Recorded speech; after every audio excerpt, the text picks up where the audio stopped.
작년 국감 때 처음 양평군 강산면 병산 이 땅에 대해서 질의를 드렸고 그 이후에 이제 종점 변경안 등이 나왔습니다. 사실 이 정도 논란이 되면은 종점 대안을 왜 그곳으로 갔는지에 대한 검토, 여기에 대한 대통령실의 명확한 해명 같은 것들이 나와야 되는데 이런 것들이 전혀 나오질 않아요. 보고를 하셨습니까? 보고할 내용이 아니라고 생각하셨습니까? 그렇지만 네. 그 땅과 이 도로 자체에 대해서도 그러면은 저희는 자, 보세요. 우리 제가 좀 말씀 좀 김성규 드릴게요. 의원입니까? 그 상임위에서 공개 질의가 나왔을 때 제가 부서에 전달한 대통령실에서 거. 해명이 작년에 나왔었죠. 기억하십니까? 제 질의 한 날 예. 바로 대통령실에서 해명이 나왔었어요. 뭐라고 얘기를 하냐면은 요약을 하자면은 여기는 선산이고 산이어서 개발이 불가능하고 35년간 보유만 했다라고 얘기를 해왔습니다. 근데 선산은 다른 데서 발견이 됐죠. 그러니까 선산이 아니죠.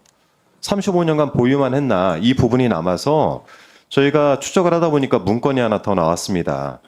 오빠인 김준우 씨가 양평군 쪽으로 신청을 한 산림 경영 계획 인가 신청을 했습니다. 그리고 신청이 인가가 됐어요. 이 내용은 뭐냐면 제가 그 작년에 짚어드렸던 최은순 씨와 자녀들 소유의 병산이 5개 필지 임야를 경영을 하겠다.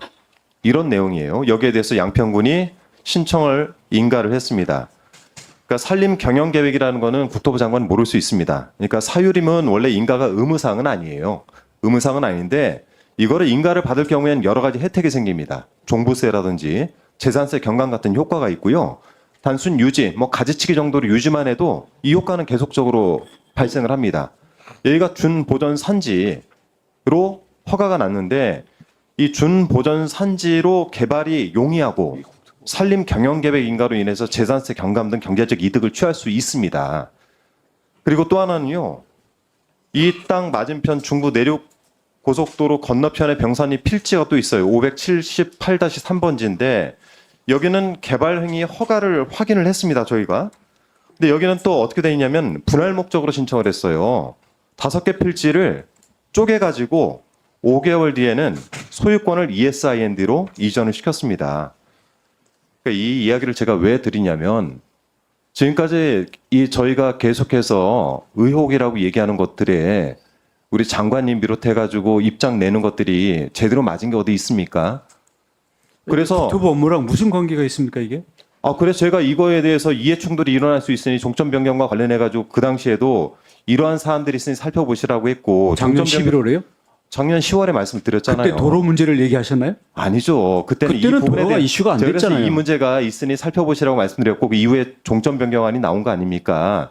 잠깐, 원희룡은 무슨 관계냐? 그때는 도로 이슈가 없었다라며 회피하려 하지만 한준호 의원 질문의 본질은 김건희 일가 소유의 땅이었다는 걸 알고 있었지 않았냐입니다. 그렇다면 22년 국토부 국정감사 당시 한준호 의원이 어떤 말을 했는지 짧게 보시죠. 이 땅의 주인은 이제 김건희 여사의 일가 땅입니다. 양평군 병산리에 있는 땅인데 문제가 되는 거는 산 127-1과 산 127-2, 산 128. 제가 하도 복잡해가지고 아예 지도를 그려봤습니다. 자, 여기서 의혹이 2가지가 발생하는데 첫 번째는 산지 전용 허가 없이 형질 변경을 했다면 산지법 위반이 되겠죠? 그렇죠? 그렇죠? 대답은 했어요. 네. 예, 말씀하십시오. 형질 변경 없이 필지 분할을 한 것도 문제가 되겠죠? 그렇죠. 형질 변경 없이 필지 분할할 수가 없죠? 그렇다면 양평군은 과연 허가 사무에 문제가 있었냐? 저희가 전체 자료를 받아보니까 산지정 허가 신고가 없어요. 다른 게 아니라 이와 같이 불법적인 사안들이 있을 때는 장관님 말씀하신 사안들도 있고 위원회나 국토부 차원에서 관련된 부분에 대해 점검 및 검토가 좀 필요하다고 생각을 합니다.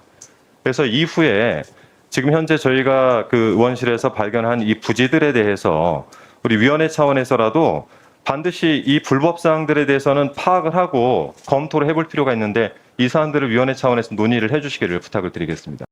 그래서 제가 말씀드리는 거는 대통령실의 해명이 이해충돌과 관련이 있으니 잘 보고를 하시고 이런 건 결자 해지 대통령실에서 입장을 제대로 내셔야 되는 거 아닌가라는 말씀 드리는 겁니다.